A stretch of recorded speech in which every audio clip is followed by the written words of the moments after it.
E aí galera, sejam bem-vindos a mais um vídeo da SPW. Eu sou o Gui. Então é isso galera, finalmente acabou o SummerSlam de 2025. E eu falo com vocês que a noite 2 do SummerSlam eu achei melhor do que a noite 1. Tivemos aí bastante coisas acontecendo nesse pay-per-view, tivemos lutas ótimas e também tivemos lutas ruins. E é claro, tivemos aí um grande retorno no final do pay-per-view, que deixou a galera falando nas redes sociais e, claro, deixou todo mundo em choque. Mas enfim, então não vamos perder tempo e vamos aí para a nossa análise sincera, sinceríssima do SummerSlam de 2025, noite 2. Eu tenho bastante coisa para falar. Provavelmente muitos de vocês vão gostar do que eu vou falar e talvez alguns aí vão odiar, mas isso aí fica ao seu critério. Então vamos para o que interessa. E agora galera, vamos aí para a primeira luta da noite, e essa luta é uma ameaça tripla valendo o cinturão mundial feminino da WWE. A campeã Naomi vai defender o seu cinturão contra Rhea Ripley e Io Sky. E a luta de abertura do SummerSlam de 2025 foi um ótimo começo pro show. As três aí mostraram uma ótima química no ringue, e eu acredito que se essa luta aí tivesse um pouco mais de tempo, com certeza ela seria melhor do que ela foi. A ação no ringue ela foi bastante rápida, ela foi fluida e lembrou bastante, ainda que uma versão pouco mais contida, daquela ameaça tripla sensacional que rolou na WrestleMania 41. E essa química entre Io Sky e Rhea Ripley é uma coisa bastante prazerosa de se assistir, com certeza vocês vão concordar comigo. No final nós vimos aí Rhea Ripley aplicando um Riptide em Io Sky de cima da terceira corda, mas foi então que Naomi foi mais esperta que Rhea Ripley e acabou fazendo um roll-up nela, fazendo um pin e retendo o seu cinturão. Uma ótima abertura pro show, e teve uma coisa bastante legal que eu curti muito, mas muito mesmo, foi a abertura da Naomi, que teve ali o seu pai ali do lado dela. Eu não sabia que o pai da Naomi era um guitarrista, e assim, eu não sou nenhum especialista em guitarra, eu não entendo muito dessa questão musical, mas pareceu que em alguns momentos ali ele estava fora do ritmo da música da Naomi. Eu realmente não sei diferenciar se realmente estava ou não. Vocês aí, provavelmente vai ter gente que toca guitarra que tá comentando aqui nos nossos vídeos. Provavelmente você que assistiu deve ter percebido isso. E pra Naomi, com certeza, esse momento foi muito especial. Se perguntarem pra ela no futuro qual foi um dos melhores momentos dela na WWE, com certeza ela vai falar que foi ela ter entrado com o pai dela no SummerSlam. Agora, em relação ao seu reinado, gente, era a primeira defesa do cinturão de Naomi. Então, com certeza, ela não ia perder esse cinturão. Eu acho que se isso acontecesse, ia ser um crime com ela. Ela merece ter um reinado um pouco mais longo e não ia fazer sentido se ela perdesse cinturão logo de cara. Ela mudou da água pro vinho, ela mostrou que ela consegue sim fazer parte do main event da divisão feminina. E por mais que muitas pessoas estejam falando que provavelmente ela deva perder esse cinturão no Clash in Paris para Stephanie Vaquer, eu acho que isso também não vai acontecer. Eu acho assim que a Stephanie Vaquer merece sim ser um dia campeã, mas eu acho que puxar esse gatilho cedo demais não é o caminho. A Stephanie Vaquer vai ser um dia campeã, não é nem se ela vai ser campeã, é quando ela vai ser campeã. Eu acho que vai ser uma excelente luta entre as duas, mas eu não puxaria esse gatilho agora. Mas enfim, gente, foi um ótimo começo para o SummerSlam e Naomi consegue reter o seu cinturão. Agora, meus amigos, nós vamos para a próxima luta da noite, e essa luta é uma Six Pack TLC Match pelos cinturões de Tag Team da WWE. Os Wyatt Six vão defender os seus cinturões contra Andrade e Rey Fenix, o DIY, Praxian, Motor City Machine Guns e os Street Profits. E antes dessa luta começar, nós vimos aí os Hardy Boys e os Dudley Boys ali do lado de fora do ringue para poder assistir essa luta. E é claro, gente, não tinha Edge e Christian, até porque os dois estão na IW. E eu falo com vocês que essa luta ela foi muito, mas muito divertida. E, sinceramente, eu não me importaria nem um pouco se tivessem mais 15 ou 20 minutos dessa luta, eu não ia reclamar em nada. Essa luta ela foi simplesmente insana, mesmo com tanta gente envolvida. E até com essas interferências, o combate ele nunca perdeu o rumo. Não ficou uma parada bagunçada, não ficou confuso em nenhum momento e praticamente todos os spots funcionaram perfeitamente. Até mesmo aquele spot em que os Street Profits tentaram jogar ali o Joe Gacy na escada e ele acabou meio que caindo pro lado. Aí ele foi pra fora do ringue, o Montez Ford foi lá, buscou ele e falou, bom, vamos refazer esse spot de novo, dane-se. Foram lá e jogaram agora corretamente o Joe Gacy na escada. Eu até fiquei pensando, eu falei, caraca, se ele tivesse caído de novo pra fora ali, ele não tivesse acertado a escada de novo, cara, ia ser muito engraçado. Mas acabou que deu certo e foi muito bom. Teve também um outro spot que eu acho que foi a primeira vez que eu vi isso, que teve ali nos 4 cantos ali do corner, eles colocaram mesas ali do lado de fora e determinado lutador em sequência ia usando um golpe no seu oponente ali na mesa do lado de fora. O Dexter Lumis, ele pulou em cima do Montez Ford e, cara, pareceu que doeu bastante esse spot, principalmente porque o Dexter Lumis, ele caiu meio que de bunda, ele sentou ali na parte do peito do Montez Ford e com certeza aquilo deve ter doído bastante. Mas o que realmente me chamou a atenção foi o Spanish Fly que o Axiom aplicou em cima do Montez Ford ali pra fora do ringue. E, gente, olha só, eu falo uma coisa com vocês. Esse spot não é nem um pouco fácil de ser feito. Até porque você, primeiro, precisa ter bastante culhão. Você cair nesse golpe pra fora ali do ringue, naquelas mesas, cara, a chance disso dar errado é gigantesca. E graças a Deus, pelo menos, eu espero aí que nenhum deles tenham se machucado. Outro spot também que me chamou bastante atenção foi quando o Tommaso Ciampa ficou preso ali junto com os cinturões e o Nathan Frazier, ele se preparou para dar uma spear no Tommaso Ciampa, lembrando aquela spear que o Edge deu no Jeff Hardy, se eu não me engano, na WrestleMania 17, e tentou fazer exatamente a mesma coisa contra o Tommaso Ciampa. Porém, quando o Nathan Frazier ele foi para dar o spear, o Tommaso Ciampa acabou meio que plantando uma bananeira daquela altura e o Nathan Frazier acabou errando a spear. E para você fazer aquilo que o Tommaso Ciampa fez, cara, você tem que ter uma força absurda nos braços. Então, meus amigos, olha só, a única coisa que eu preciso falar é palmas para Tommaso Ciampa. Outro spot também bastante interessante foi quando eles jogaram a Candice LeRae para fora do ringue em cima de outra escada. E essa escada acabou quebrando. Cara, teve uma hora que eu realmente pensei que a Candice LeRae se machucou e se machucou de verdade. E eu falo com vocês que a Candice LeRae, ela deveria sim receber mais reconhecimento dentro da WWE.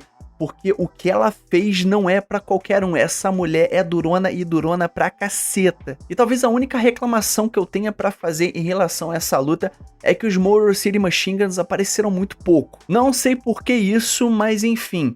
Todo mundo ele teve o seu momento para brilhar, mesmo com esse ritmo acelerado e cheio de ação. E olha, teve ação pra cacete. O Fraxian mandou muito bem, o DIY foi sensacional e todo mundo cumpriu o seu papel com bastante excelência. A gente teve vários spots criativos, bumps pesadíssimos, a gente teve mesas, escadas sendo destruídas para todos os lados. E eu não sei se vocês perceberam, e é por isso que eu sempre falo aqui nos vídeos que vocês precisam ficar atentos ali aos pequenos detalhes. E foi em relação às mesas que foram usadas. Se vocês ali prestarem atenção, se vocês olharem ali o vídeo da luta de novo, vocês vão ver que a parte ali dos cantos ali das mesas, elas tinham ali uma espécie de buraquinho, uma parada que quando você pegava outra mesa, dava para encaixar ali uma na outra. E eu achei isso bastante legal, bastante engenhoso. E bom, tudo que é criado ali para proteger os lutadores e facilitar a vida deles durante a luta, para mim isso é um joinha. E no final da luta nós vimos aí os White Six aproveitando essa vantagem numérica que eles tinham para poder garantir a vitória. Encerrando aí uma luta absurda e daquelas que a gente vai lembrar por muito, mas muito tempo. E com certeza honrou a TLC original entre os Dudley Boys, os Hardy Boys e o Edge and Christian. E agora, meus amigos, nós vamos para a próxima luta da noite. E essa luta é uma No Disqualification Last Chance Match. A campeã Becky Lynch vai defender o seu cinturão intercontinental feminino da WWE contra a desafiante Lyra Valkyria. E bom, galera, qual é a estipulação dessa luta? Se a Becky Lynch vencer a Lyra Valkyria não vai poder desafiar pelo cinturão intercontinental feminino da WWE enquanto Becky Lynch for a campeã. E antes da gente ir pra luta, eu preciso falar aqui sobre o tema de entrada da Becky Lynch, que finalmente mudou depois de anos usando a mesma música. Só que tem uma coisa, eu não vou poder opinar se essa música é boa ou ruim, porque eu não consegui escutar ela direito. Eu vou ter que parar aqui para pesquisar e escutar melhor essa música para ver se ela é boa ou não.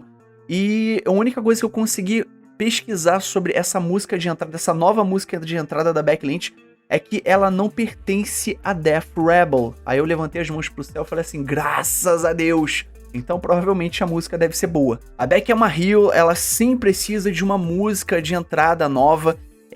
A música que ela tava usando é muito música de Babyface. E foi bom ela ter mudado essa música, só que agora eu preciso tirar um tempo para poder escutar essa música melhor. Agora, uma música que eu tive a chance de pesquisar ela, inclusive eu coloquei ela até no meu Spotify, na minha playlist do Spotify, é aquela música que tocou naquele vídeo promocional da luta entre a Becky Lynch e a Lara Valkyria. Meu irmão, gente, que música boa, hein?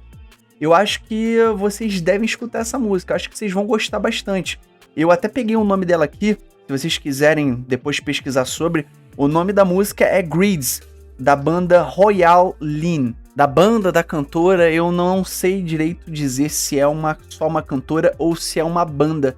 Mas o nome é Royale Lean e o nome da música é Greeds. Me agradeçam depois. Bom, agora em relação à luta, chegou aquele momento que provavelmente eu vou ser escorraçado pelo que eu vou falar. E, gente, essa luta, ela não me agradou nem um pouco, mas nem um pouco mesmo. E de todas as lutas que elas tiveram, pelo menos na minha opinião, essa aí foi a pior. E, bom, por alguns motivos. Primeiro deles, como é que você coloca uma luta dessa logo após a TLC Match, que foi sensacional? O público já estava cansado. O público já tinha visto mesa pra cima e pra baixo, escada pra cima e pra baixo, uma porrada de arma.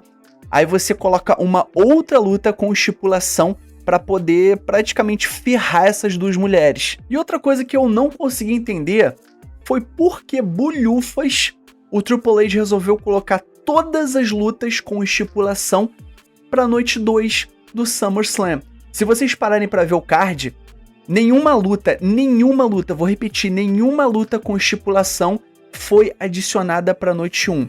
Já a noite 2, praticamente todas as lutas foram com algum tipo de estipulação, tirando a ameaça tripla entre a Naomi, a Rhea Ripley e a Io Sky, e Dominic Mysterio contra a AJ Styles. Todas as lutas, elas tiveram alguma estipulação.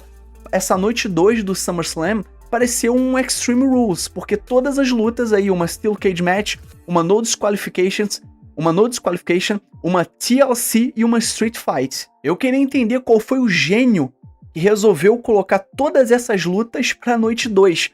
Você não pegou algumas lutas dessas e colocou na noite 1. Faria muito mais sentido se você pegasse aí pelo menos 2 dessas lutas e colocava na noite 1. Ficaria mais dividido. Eu não sei se eles perceberam isso ou se foi pura incompetência. Aí o que você faz? Você coloca Becky Lynch contra a Lara Valkyria, que pelo menos na minha opinião não tinha necessidade de uma estipulação, e você coloca uma No Disqualification Match usando uma porrada de arma logo após a TLC Match, que foi excelente. Por isso é uma coisa que eu tô sempre falando, eu tô cansado de falar. A ordem das lutas que você coloca no card vai interferir sim se esse show vai ser bom ou se vai ser ruim. Por exemplo, Solo Sikoa e Jacob Fatu não tinha necessidade de ser na noite 2. Você pegava essa luta e colocava na noite 1. Pegava uma das lutas da noite 1 e transferia para a noite 2. Agora, essa luta entre Lara Valkyria e Becky Lynch chegou um momento que estava se tornando muito, mas muito chata. E eu não sei quem teve a grande ideia em pegar aquele fitilho e prender os braços da Lara Valkyria e fazer com que ela fique limitada no ringue por muito tempo. Foi boa parte da luta, ela estava presa. Eu esperava ver Becky Lynch contra a Lara Valkyria. Não estava esperando ver ali Becky Lynch contra a Houdini e mostrando quanto tempo ele ia conseguir se livrar daquele fitilho. Teve um momento da luta que mostrou ela tentando sair daquele fitilho. Ela pegou ali uma parte ali do extintor de incêndio e estava tentando fazer quebrar aquele fitilho, só que ela não conseguiu.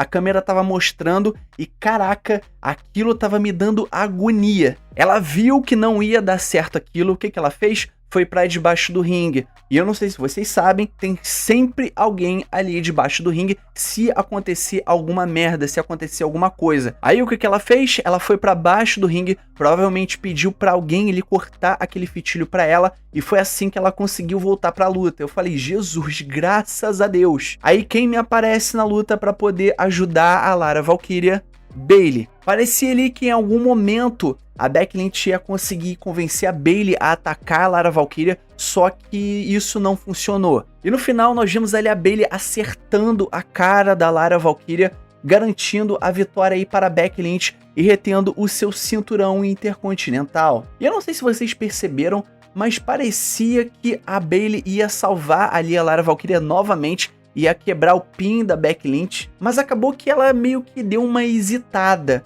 Agora, a gente não sabe se foi algo proposital ou foi alguma coisa que ela acabou errando mesmo. E agora com essa derrota da Lara Valkyria para Becky Lynch, a gente sabe que a Lara Valkyria não pode mais desafiar pelo cinturão enquanto a Becky Lynch for campeã. E eu realmente achei que a Lara Valkyria iria vencer esse cinturão, meio que deixando ela ainda mais over depois de ter participado dessa rivalidade com a Becky Lynch. Mas parece que a WWE foi pro outro lado.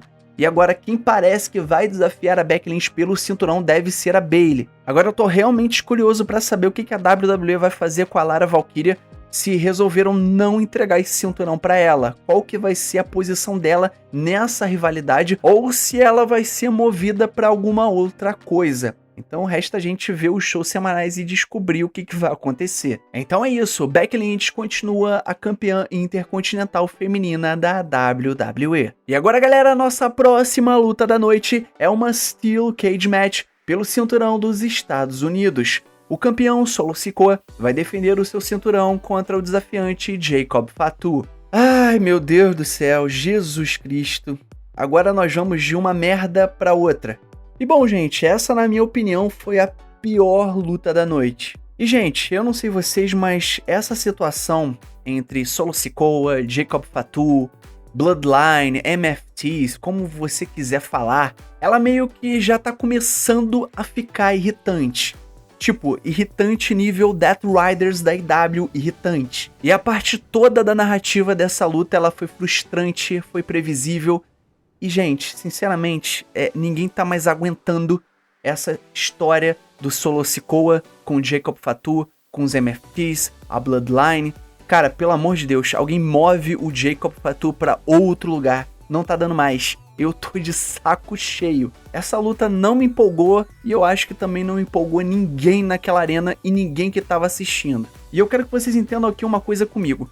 Você usar um spot com algemas logo após a gente sair de uma luta do qual foi usada fitilho também para poder prender as mãos de uma outra lutadora, eu acho que é uma coisa que ficou bastante repetitiva. Aí eu fiquei pensando, pô, em algum momento na reunião que eles fizeram para poder construir esse SummerSlam, essas histórias e essas lutas, será que eles não pensaram, falaram, bom, já foi usado isso aqui numa luta, agora vai ser usado aqui na outra luta seguinte, a mesma coisa, o mesmo spot. Pô, pelo amor de Deus, ninguém chegou pros lutadores e falou isso? Ninguém conversou com eles? Não é possível. Outra coisa que também eu não entendi nessa luta foi o seguinte. Você tinha os MFTs ali do lado de fora do ringue, do lado de fora ali da jaula. Aí o Jimmy Uso, ele foi fazer o save para poder ajudar ali o Jacob Fatu. Aí você vai tentar atacar os MFTs que estão em maior número, você vai atacar os caras sem nenhum tipo de arma na mão, você não vai com nada, você simplesmente vai lá com a cara e com a coragem. Meu irmão, olha só, eu vou falar uma coisa pra você. Você não é corajoso, você é burro. No mínimo, é o que eu esperava ali, ele com uma cadeira ali na mão pra poder atacar os caras. Sei lá, aparece com alguma coisa na mão pra poder atacar os caras. Sei lá, uma vassoura. Aí outra coisa que me deixou completamente boquiaberto, que eu... Ai, meu Deus do céu. Enfim, essa luta foi horrível. Meu Deus do céu. Aí o que aconteceu? O Tala Tonga, que é o antigo Hikuleo, ele prendeu ali a mão esquerda do Jacob Fatu na jaula. Aí eu falei, bom, é dessa forma que o Solo Sikoa vai vencer. O Solo Sikoa vai lá pra fora do ringue e vai vencer essa luta. Enfim, o que acontece? O Jacob Fatu não fez nem força pra poder quebrar essa algema. Eu fiquei pensando, caraca, que algema boa! Provavelmente deve ser uma algema que deve ser usada aqui no Brasil, porque a quantidade de bandido que a gente vê todo dia na rua, provavelmente deve usar essa algema, não é possível. Com certeza compraram essa algema ali na 25 de março. No final nós vimos ali o Solo Sikoa tentando fugir do ringue, o Jacob Fatu já tinha quebrado ali a algema, pegou ali no Solo Sikoa, mas o Tala Tonga chutou ali a porta da jaula e acertou a cara do Jacob Fatu. O Solo Sikoa aproveitou essa situação toda, pulou para fora do ringue e garantiu a vitória para ele. Após a luta nós vimos ali o Tanga Loa e o Jace Mateo sendo trancados dentro da jaula pro Jacob Fatu ali ter uma vingança contra eles. Jacob Fatu acabou atacando os dois. Ele subiu ali no topo da jaula e aplicou um moonsault lá de cima do topo nos dois. E bom, por mais que eu ache que essa história necessita ter um fim, provavelmente aí no SmackDown a gente vai acabar tendo uma continuação dessa história. Eu acho que não tem como fugir. Então é isso, gente. O Solo Sikoa reteve o seu cinturão dos Estados Unidos. Agora a próxima luta da noite é uma luta pelo cinturão intercontinental da WWE. O campeão Dominic Mysterio vai defender o seu cinturão contra o desafiante AJ Styles. E meu povo, esses dois aí se enfrentaram numa luta que foi acima de tudo uma grande homenagem a Ed Guerreiro. E pelo menos na minha opinião, eles mandaram muito, mas muito bem nisso. Tivemos a entrada de AJ Styles num lowrider e com a roupa ali inspirada no Ed Guerreiro. E eu não sei em que língua vocês viram aí esse pay-per-view, mas teve um momento que eles falaram que aquele rapaz que tava ali do lado do AJ Styles é o filho dele. Pois é, gente, o AJ Styles já tem filho daquele tamanho, aquele marmanjo daquele tamanho. E aí vocês se esquecem que AJ Styles tem quase 50 anos de idade. Pois é, não parece nem um pouco, né? Aquele safado tem quase 50 anos de idade. E eu fiquei muito feliz com essa homenagem ao Ed Guerreiro, porque foi um verdadeiro festival de referências que funcionaram bem demais. Eu digo pra vocês que não foi nenhuma aula técnica de luta livre, mas ela foi uma luta divertida e que serviu muito bem para poder fortalecer ainda mais o Dominic como campeão intercontinental. Apesar de achar que o AJ Styles merecia mais ter vencido essa luta e esse cinturão. A gente teve aquele spot clássico com a cadeira, que você pega a cadeira, bate no chão enquanto o árbitro ali não tá olhando e se joga no chão, entrega a cadeira pro seu oponente, meio que finge que ele te atacou com a cadeira, provavelmente aí forçando uma desqualificação ao seu favor. E esse spot é um spot clássico do Ed Guerreiro, que é usado até nos dias de hoje em muitas, mas muitas federações pelo mundo inteiro. E outra coisa que é bom a gente falar aqui nesse vídeo é que o Dominic, ele tá crescendo demais, mas demais como heel, tá crescendo demais como personagem e ele sabe muito bem trabalhar no ringue, ele tá evoluindo muito. E como eu disse anteriormente, eu esperava que o AJ Styles fosse vencer essa luta, até porque ele não tá fazendo mais nada na WWE, ele não tá disputando outros cinturões, ele tá ficando de fora de praticamente tudo, e todas as lutas que ele participa ele acaba perdendo, e essa foi mais uma. Então assim, eu não sei o que eles vão fazer com o AJ Styles no futuro. E outra coisa muito legal da gente lembrar aqui nesse vídeo é que essa luta ela marca ali 20 anos daquela luta entre Ed Guerreiro e Rey Mysterio pela custódia do Dominic. E é muito legal a gente lembrar dessas coisas porque parece que foi ontem que a gente assistiu essa luta. Eu lembro que eu assisti essa luta com meu irmão e eu nunca, que nem 1 milhão de anos, eu ia imaginar que a gente ia estar nessa posição do Dominic tá hoje onde ele tá na WWE como lutador. E no final da luta nós tivemos aí mais uma grande referência a Ed Guerreiro. O Dominic Mysterio meio que começou a tirar a bota dele e deixou ela um pouco mais solta do que o normal. No final nós vimos a AJ Styles rolando por um Calf Crusher, mas a bota do Dominic Mysterio acabou se soltando. Dominic Mysterio acabou escapando, o árbitro então acabou se distraindo e Dominic Mysterio acabou usando aquela bota que saiu do pé dele e derrubando AJ Styles. Após isso, ele sobe na terceira corda e aplica um Frog Splash em AJ Styles para conseguir a vitória e reter o seu cinturão intercontinental. E assim, gente, a tua opinião, ela pode variar entre essas homenagens do Ed Guerreiro. Elas podem ter sido aí exageradas ou divertidas. Eu particularmente gostei muito, até porque eu sou um grande paga-pau do Ed Guerreiro e foi o Ed Guerreiro que me trouxe aí pra luta livre, no caso, que me fez assistir a luta livre, foi por causa dele. Então, assim, eu curti bastante. E qualquer homenagem que é feita pro Ed Guerreiro, pra mim, nunca vai ser demais. E então é isso, galera. Depois de várias lutas que a gente teve com estipulações, essa luta meio que foi um respiro ali no meio. E Dominic Mysterio acabou saindo com a vitória. Agora, meus amigos, nós vamos para aquele momento que você estava esperando. O Main Event da noite. E essa luta é uma Street Fight pelo cinturão da WWE.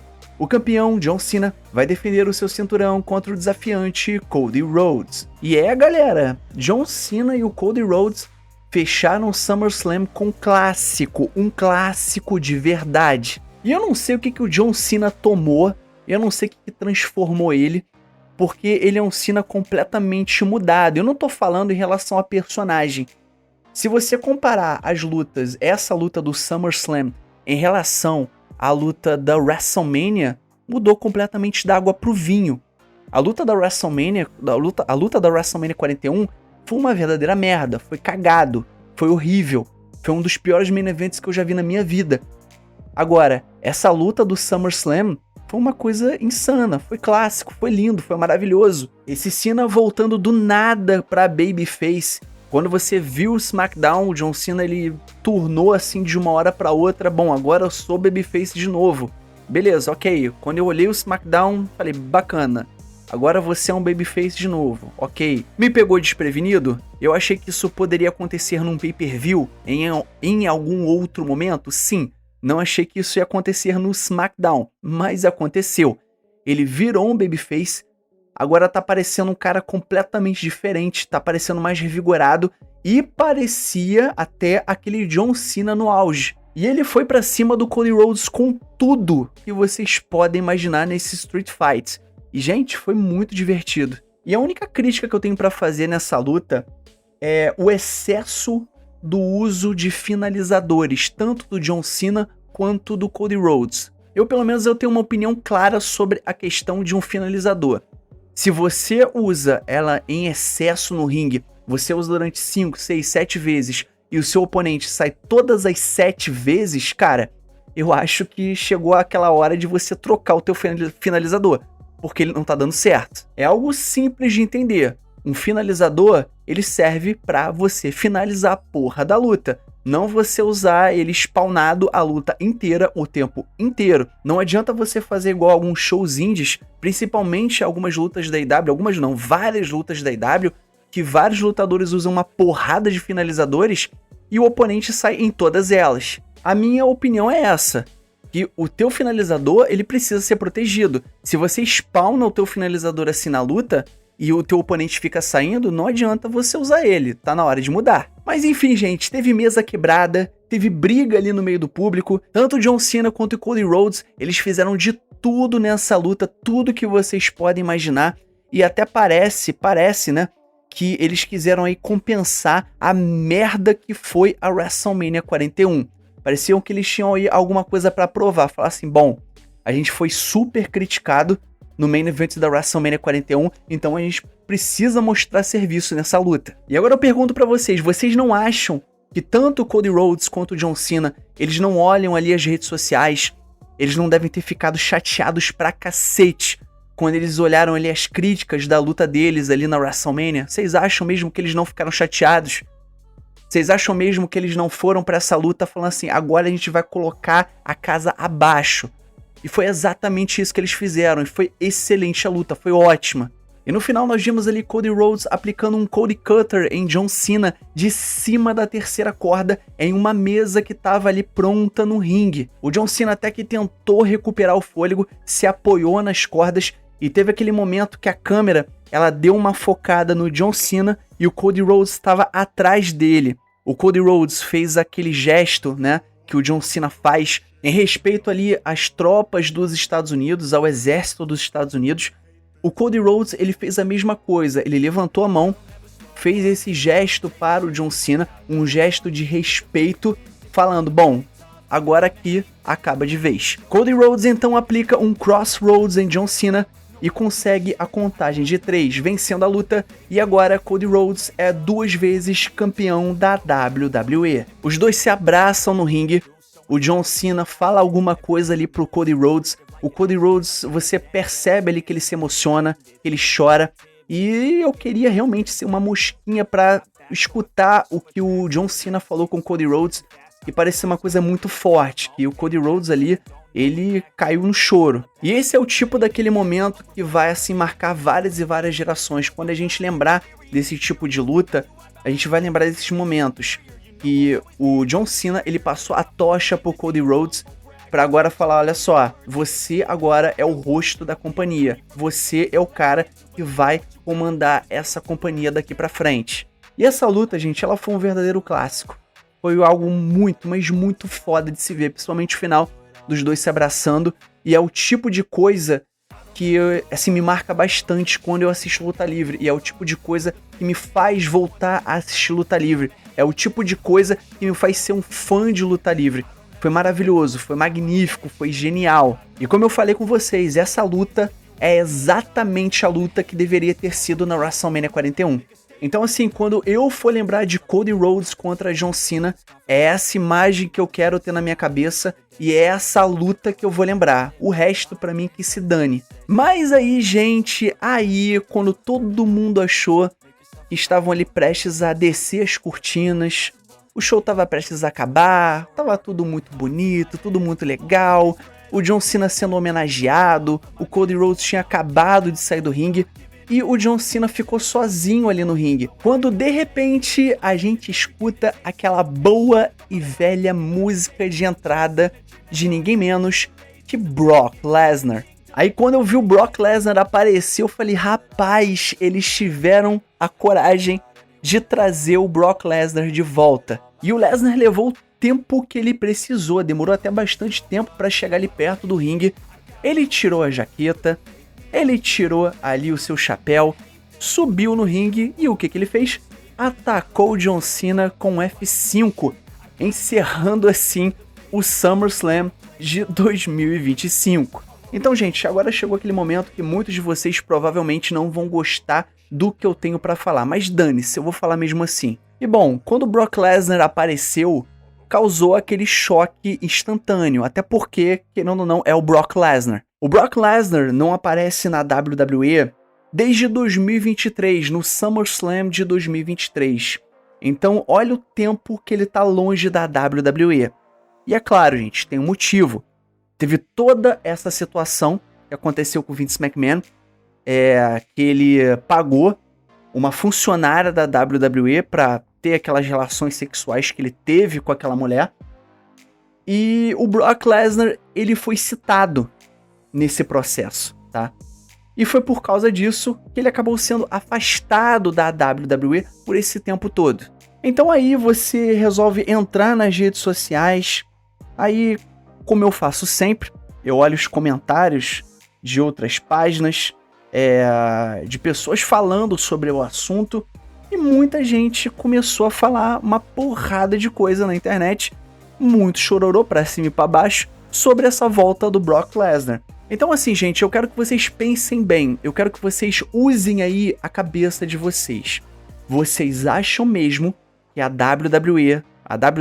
TKO, uma empresa bilionária, iria trazer o Brock Lesnar de volta se eles não tivessem ali uma equipe de juristas ali envolvidos nessa situação para poder dar o positivo ou negativo se o Brock Lesnar podia voltar ou não? Vocês acham mesmo que a WWE, a TKO, ia se colocar nessa situação? Gente, se eles analisaram esse caso e deram o sinal verde pro Brock Lesnar voltar, não tem o que fazer. A gente não sabe A, B ou C desse caso. Ah, mas eu vi no jornal tal, eu vi no site tal. Ah, tal jornalista falou sobre esse caso do Brock Lesnar, que ele fez A, B ou C. Não, você não sabe, eu não sei, a gente não sabe, tá? Então se a TKO resolveu trazer ele de volta, então eles sabem de uma coisa que a gente não sabe. Outra coisa é que o próprio John Cena é quem escolhe os seus oponentes nessa reta final da carreira dele. Se o John Cena for lá e escolheu o Brock Lesnar para ser um dos oponentes aí da tour final ali da carreira dele, ele quer lutar contra o Brock Lesnar, quem é a gente para falar o que ele quer ou o que ele não quer? Vocês acham mesmo que a WWE e o John Cena não analisaram essa situação minuciosamente pra trazer o Brock Lesnar de volta, pra ser um dos oponentes do John Cena nessa reta final da carreira dele. Cara, se o John Cena quer lutar contra o Brock Lesnar, deixa o cara lutar contra o Brock Lesnar.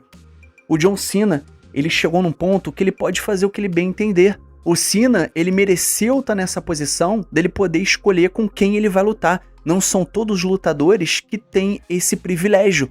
Muitos desses lutadores de luta livre, eles acabam desaparecendo aí do mapa, e muitos desses lutadores acabam morrendo sem ter um puto no bolso. Então o John Cena tem esse privilégio de escolher com quem ele vai lutar.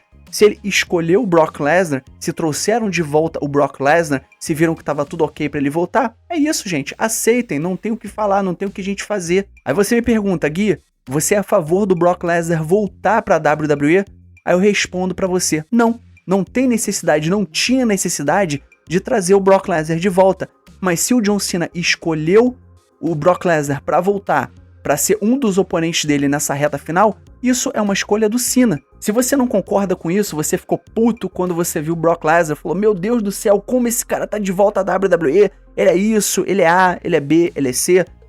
Eu sugiro que você não assista mais. Se você não compactua com isso, se você não quer compactuar com uma situação dessa, você não assiste mais. Não assista. E é a mesma coisa quando você envolve política ali no meio da luta livre. É exatamente a mesma coisa. Quando foi mostrado ali que o Triple H teve ali encontro com o Trump na Casa Branca e foi mostrado ali no telão ali do estádio, todo mundo começou a vaiar. Aí eu pergunto pra vocês, por que vocês estão surpresos? Triple H, a família McMahon, sempre foram republicanos. Cadê a porra da surpresa? Eu não consigo entender. Vocês reclamam na internet porque aconteceu A, B ou C. Ah, isso é contra os meus princípios. Então por que você continua assistindo? Mesma coisa com a questão da IW. Se você for querer olhar os dois lados. A IW é uma empresa claramente mais progressista. A WWE é claramente uma empresa mais à direita. E é uma das razões porque eu odeio política. As pessoas, elas se contaminam de uma forma muito fácil. Ah, mas tal empresa tem uma visão mais tal de mundo, então vou parar de consumir. Irmão, para então de consumir. Se você é um cara de direita, não gosta de gente de esquerda, para de consumir IW. Se você é uma pessoa mais de esquerda e não gosta mais de pessoas de direita, para de consumir a WWE. Simples assim. Agora, sabe uma coisa que eu realmente gosto? Uma coisa chamada luta livre. Sabe o que eu realmente gosto? Boas histórias contadas no ringue. Sabe o que eu realmente gosto? Uma boa programação todas as semanas pra gente assistir. É isso que eu gosto. E é por isso que esse canal existe. Então, gente, se você não gosta, se você não quer ver aí o Brock Lesnar na sua televisão, não consuma, não dê engajamento, não vai nas redes sociais da WWE, não vai comentar meia dúzia de besteira. Você tá dando engajamento pra empresa. Você tá ali o tempo todo dando engajamento, você tá dando audiência. Não quer, não consuma. A mesma coisa se você não gosta da IW, não quer, não consuma. Simples assim. Bom, gente, desculpem aí o desabafo, mas isso já tava me irritando aí já tem um tempo e essa situação do Brock Lesnar me irritou mais ainda e eu precisava desabafar aqui com vocês. Mas agora eu quero saber de vocês. O que vocês acharam aí do SummerSlam de 2025, tanto na noite 1 quanto na noite 2? Não esquece de deixar a sua opinião aqui embaixo nos comentários. E também não esquece de curtir esse vídeo, se inscrever no canal, ativar o sininho e comentar embaixo tudo isso que eu passei pra vocês, beleza? E o mais importante, é claro, somos Pro Wrestling. Valeu e fui!